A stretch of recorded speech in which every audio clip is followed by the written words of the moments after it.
Wara li l-Partit Nazzjonalista u l-Kap Bernard Grech tkellmu dwar kif min investa fil-pannelli qed jinstera għax qed jitħallas ferm inqas, il-Gvern ma kellux triq oħra ħlief li jirreaġixxi.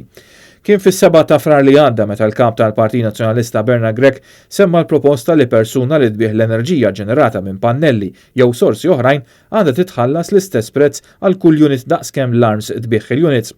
Bernard Grech qal li anke f'dan is-settur il-partit immexxi minnu qed jissettja l-aġenda. Ftit jiem wara l-Kap tal-Partit Nazzjonalista flimkien mal-kelliem tal-Partit Nazzjonalista għall-Enerġija Ryan Kallus varaw il-proposti tal-Partit Nazzjonalista għall-qasam tal-enerġija bi pjan dwar investimenti kapitali kif ukoll miżuri fl-immedjat. Fosthom li tiġi indirizzata l-anomalija tal-feed-in tariff għal min investa fil-pannelli u li dawn ir-residenti jitħallsu bl'10 ċentesmi u nofs u mhux bis-7 ċentesmi u nofs kif qed jitħallsu bħalissa. Ġimgħa wara il-Gvern jispiċċa jirreaġixxi u f'konferenza tal-aħbarijiet li matula tħabbru skemi ġodda l min jinvesti fil-pannelli u f'tamir tal-ħażna tal-enerġija bħal batteriji, il-Ministru tal-Enerġija Mirjam Dalli ħabbret li l-persuni li għandhom il-pannelli u skadilhom il-kuntratt issa se jiddaħlu awtomatikament fl-iskemi li jħallsu bl'10 ċentesmi u nofs għall-20 sena li ġejjin.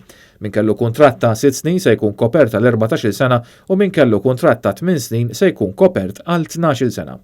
Kif semmit il-Ministru Mirjam Dalli stess l-iktar kuntratti antiki morru għal 2013, l-ewwel sena ta' Gvern Laburista. Iżda biex ma jurix li qed jirreaġixxi u qed jagħti anomalija li ħoloq il-Gvern stess, il-medja Laburista qed tipprova tqarra billi tagħti x'tifhem li l-kuntratti rranġati kienu fi żmien Gvern Nazzjonalista. Dan mhux il-każ għax it-termini tal-feed-in tariffs fuq is-sit tar-regolatur tal-ilma u l-enerġija juru biċ-ċar li l-anomaliji saru fi żmien il-Gvern Laburista. Il-kwistjoni tat-tariffi tal-pannelli ma kienx l-uniku aspett tal-enerġija fejn il-Gvern qed jirreaġixxi għal proposti tal-Partit Nazzjonalista.